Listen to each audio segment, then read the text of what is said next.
Imagine the moment when we were just taking the birth and we did not know anything. We were crying in the lap of our mother. She and our father were happy. But for us, nothing we were knowing. Our parents grew us day by day with love, care and compassion. We were not even knowing who we were.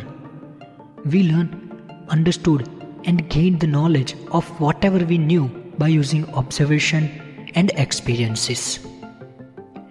When we were a child, we had a lot of friends with whom we were playing in the lap of nature. We were enjoying our childhood. We were not having any responsibility in life. We were learning everything through curiosity, questioning and obstinateness. But one day we were sent to school where so-called discipline was forcefully implemented on us. We were just about the age of 10 to 20 in the school and high school time. But we somehow learned and passed that phase. What did we learn there? Sin theta, cos theta and how to operate machines. We did not learn how to live happily. We were not even explored to the fundamentals of life. Using reverse psychology, we were just indirectly taught with selfishness, self-centeredness, egoism, lust, running in rat race, suffering for survival, and so many other things. In the meantime, we could have had temporary happiness by meeting some of the most important person of our life, by getting some materialistic achievements, and so on. But also, we could suffer from sadness as well, depression as well, and that too for no reason. Then our most surprising phase of life started, which is job or business life. This time period is about 40 years. In this time period, people earn money, accumulate wealth, get married, get children, and they try to set their life with everything they could do. But this process is full of responsibilities and sometimes it gives us so much stress, especially when we don't get what we want. We try our best, but we don't get any response from anyone. And the phase of suffering starts from here. Even though we have everything we were wanting, we feel incomplete, depressed, stressed, and question ourselves about life. And one day, we die leaving everything behind, leaving our loved ones behind, leaving every idea behind which we were wanting to make into reality. And the journey finishes. We don't even know why we were born. What was our purpose? Do we really die? Where do we go after death? Why do we suffer in life? What is permanent happiness? In fact, we don't even know ourselves. And we question millions of things. Now, I will show you the truth that will solve all your problems in life. And you will get a way to have permanent happiness. Suppose you are an ant. So you have a language for communication. Your way of living your life has a purpose to survive. As an ant, you were born. You made relations. You got married to your female partner. And you had children.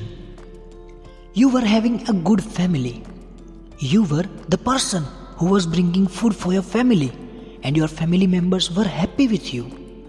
You all were living your life happily. One day, one human intentionally kills you by crushing you with his finger.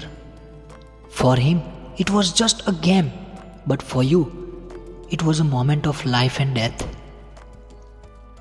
Your family was waiting for you at your home, but you never returned.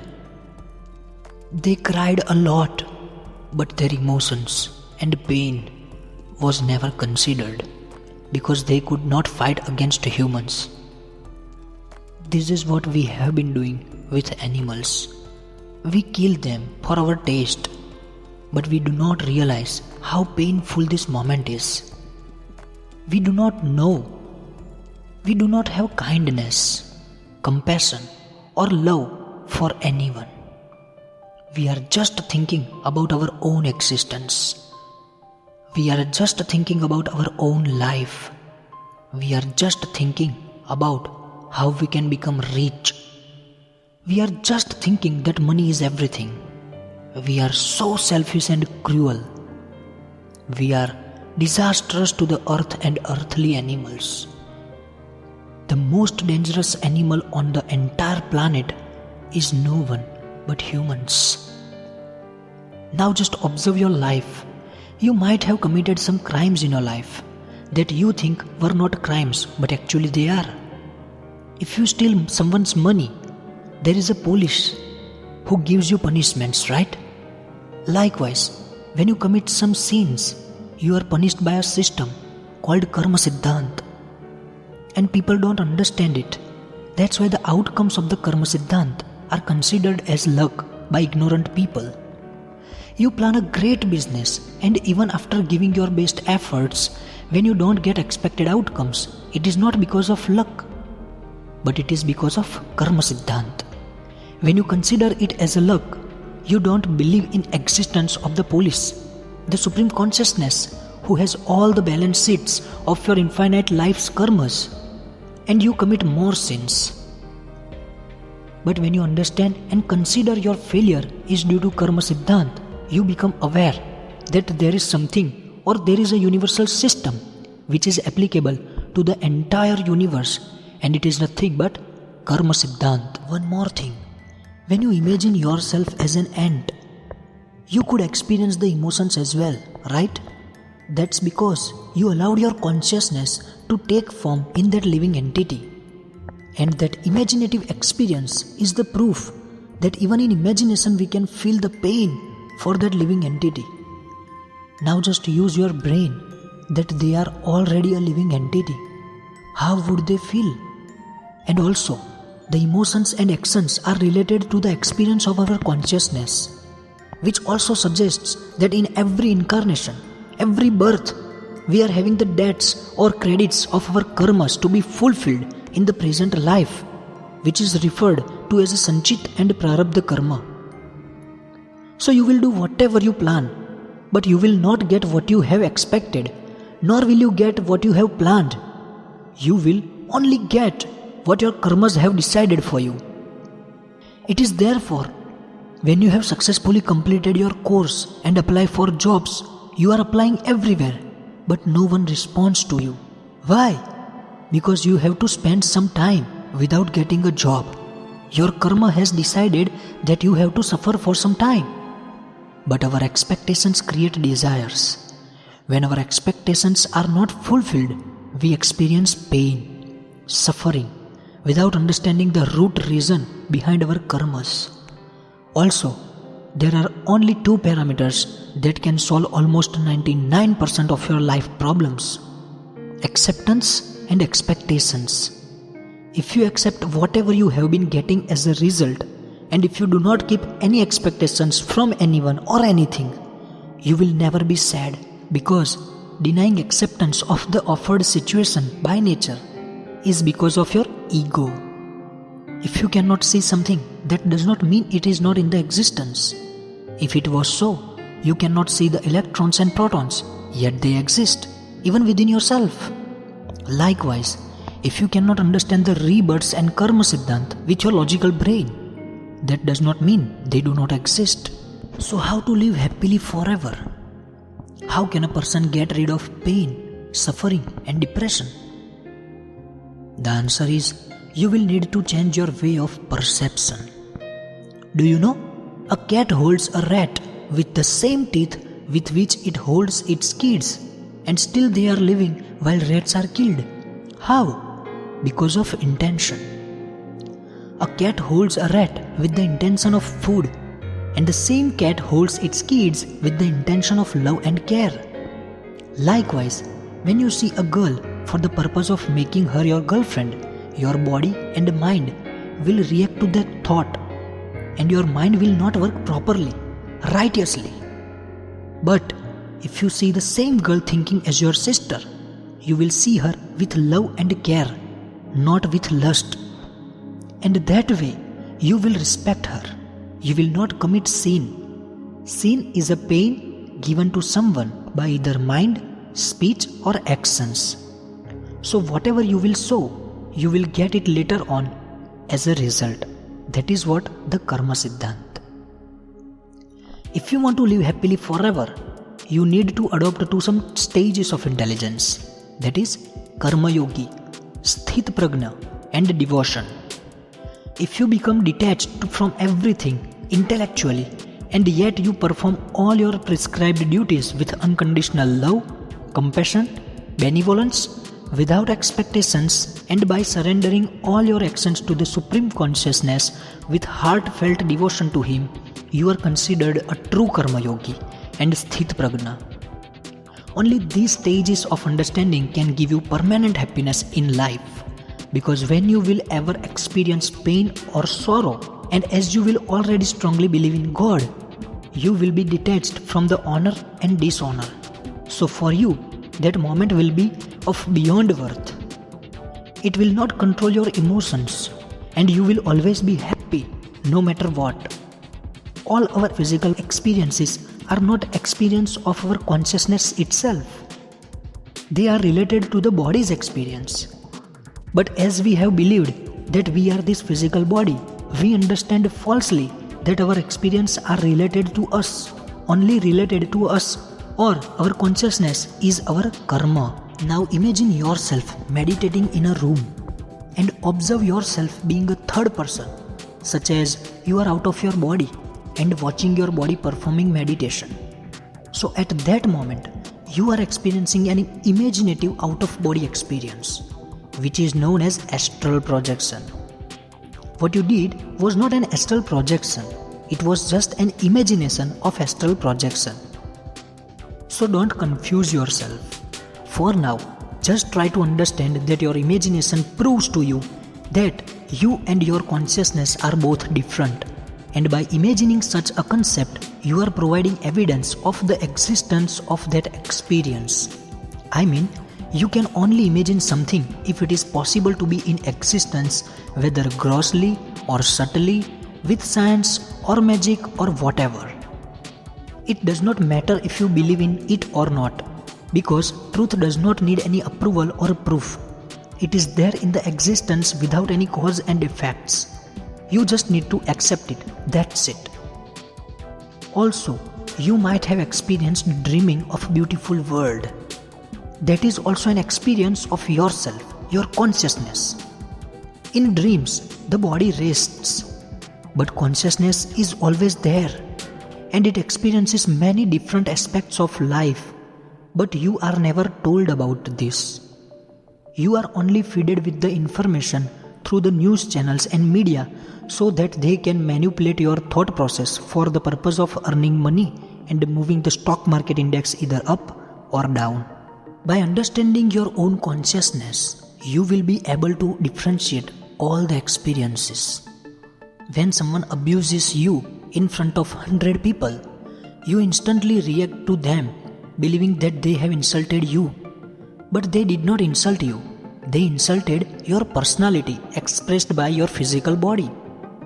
Your physical body is limited with so many things. You have got your physical body based on your past karmas, sanchit and prarabdha karmas. So it is 100% true that you will express many limitations through your body and actions. So anyone who is abusing you or appreciating you is not related to yourself, your consciousness, but to your physical body. For example, if someone is handicapped, having no hands, and other person makes fun of him, he is not making fun of the handicapped person consciousness, but his physical body. So he does not have to be sad or feel guilty. He just has to accept it and react to nothing. But you don't differentiate your experiences from the body to consciousness because you don't know about yourself. When I say you consider yourself as physical body. You don't know your capabilities. You are controlled by your greatest enemy, your mind. Your mind is your best friend and enemy both together. You are not your mind. You are consciousness that allows the mind to think. You are the same consciousness which is the part of the supreme consciousness that resides in every being and every element in the universe. We have three types of body: sthul, sukshma and karana sharir. And we are only considering the sthul, gross body as ourselves. Trust me, when you accept this fact, as we are having three bodies, you will have no attachments to your bodily relations, actions and everything. You did not take birth because of your wish, right? If it was so, you must be knowing your purpose of the life. But you don't know it. That means you are here for a reason, which you don't know. And that is what your purpose is. You are here to resolve your sanchit and prarabdha karma. You are here because of your attachments to your desires. So your desires and karmas have given you the body and fruits that you have been getting in your life. Now, even after getting an opportunity to resolve those past mistakes or karmas, we have a purpose to identify ourselves. We have a purpose to behave and act according to our dharma. Which dharma? Morality and ethics. But instead of doing that, we are getting trapped in the same trap, the trap of karmas. Because of our ego, we believe that the world is for us. We behave selfishly. We take actions to satisfy our senses, which will never be satisfied with any material things. We work to satisfy our desires, which will never be satisfied because desire is a forever thirsty well. That is why it has been mentioned in Patanjali Yoga Sutras that yoga is chit vritti nirodha, meaning yoga is the suppression of the modifications of mind, and desire is one of the most difficult functions of the mind. If you can control your desire, you are eligible to become a true yogi. We don't have to get anything in this material world because we are already complete with whatever we are. That is the reason why our existence is referred to as Satchidanand. It means consciousness is the truth, which is itself blissful and it is existing forever.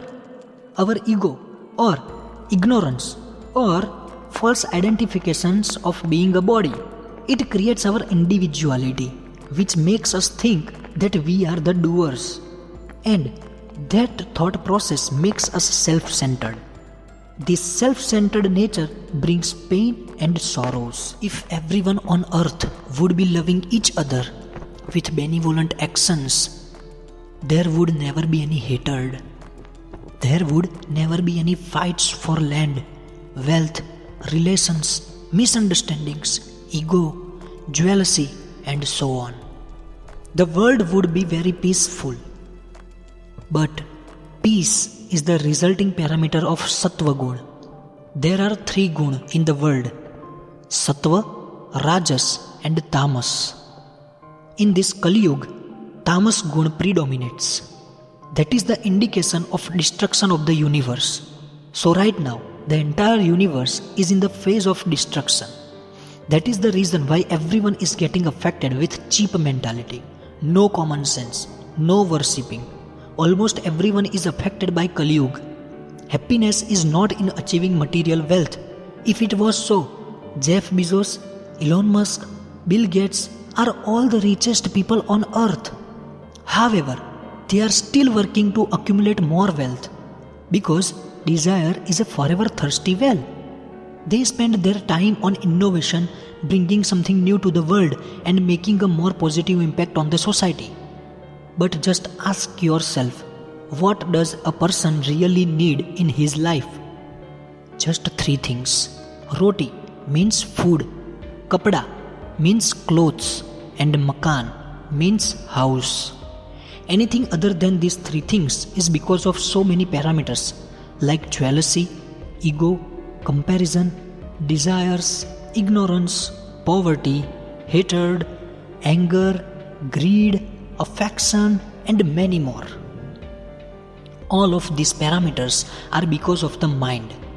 If you become a master of your mind, you will become sthit prajna, a personality that is not getting affected by anyone, anything, in any condition or in any way. That personality is an eligibility criteria for getting permanent happiness. Otherwise, all your approaches for getting happiness are temporary. As you have taken birth in this world, it is your duty and goal to understand your own nature and perform all your actions, surrendering yourself to the Supreme Consciousness, accepting Him as the Creator, Maintainer, and Destroyer of the universes, accepting Him as your best friend. All your actions should be benevolent, with love and compassion. You will just need to act like an actor in a movie. In a movie, actor only performs the actions which are written in the script. But in real life, you will have to perform actions according to dharma. What is dharma? Righteousness with love, compassion and benevolence, for the purpose of erasing your past or bad karmas, which is also called prarabdha and sanchit karma. And your actions in the present will decide the situations of your future. That is why ignorant people who do not believe in karma siddhant will consider future situations as luck, and those people are going to be trapped in the material world and take actions opposite to dharma and will always be trapped in birth, death and rebirth. Now as you have known karma siddhant, your true identity and about the personality requirement for getting permanent happiness, I would like to show you what steps you need to do for becoming healthy, wealthy, happy and peaceful in any kind of situations of life. But before I explain to you those things, I would like to ask you one last question. What do you exactly need in your life? The general answer is health, wealth, happiness, peace, love and popularity. If you ask anyone, this will be their answer, right? But their approaches are for materialistic things. For example, you are finding happiness in buying an iPhone. You are looking for love in making girlfriends. You are finding wealth in doing jobs and businesses. You are expecting good health by eating in restaurants. You are working hard to make yourself popular without understanding the root problem. So your attempts are wrong. Your attempts have attachments. Your attempts have desires. Your attempts have an understanding of doership. Your attempts have self-centeredness. Your attempts have jealousy, compassion and so many things more. But if you have really understood whatever I have been telling you from the last few minutes, your approaches will change. You will have no desires except working for your existence and making positive impacts on others' lives. You will have no expectations from anyone or anything. You will not get depressed for your future, but instead you will just focus on improving your actions, controlling your mind, loving everyone unconditionally, becoming a true and genuine person. And even if you will ever get bad situations in your life, you will accept all of them, considering that all those situations are because of your sanchit and prarabdha karmas. And still, you will keep your faith in God and act righteously, making your agami karma good and avoiding sins. All your benevolent karma will make others happy, and also it has been said by Param Pujya Pramukh Swami Maharaj that in the joy of others lies our own. That means when you do a benevolent karma, you make people happy and you also will become happy because you are taking your agami karma in a righteous way. You will definitely make your life great. Trust my words. When you will understand your true nature, you will have no fear because you will have an understanding that you are not the physical body, but you are the consciousness residing in it. So you will not have the fear of anything. Now I will show you the steps for becoming healthy and wealthy. To get great health, you will need to follow a lifestyle that has been advised in Ayurveda. Almost every intelligent person now knows about the importance of yoga, but only few adopts it. Let me tell you one thing, if you can adopt a simple lifestyle with simple yogic exercise and pranayam every morning, you will rarely become ill. And if you feel like ill and adapt to some specific pranayam techniques, you will be disease free without needing any allopathic medicines. I have given you the PDF that represents the way to live a healthy life. Read it and apply it in your life.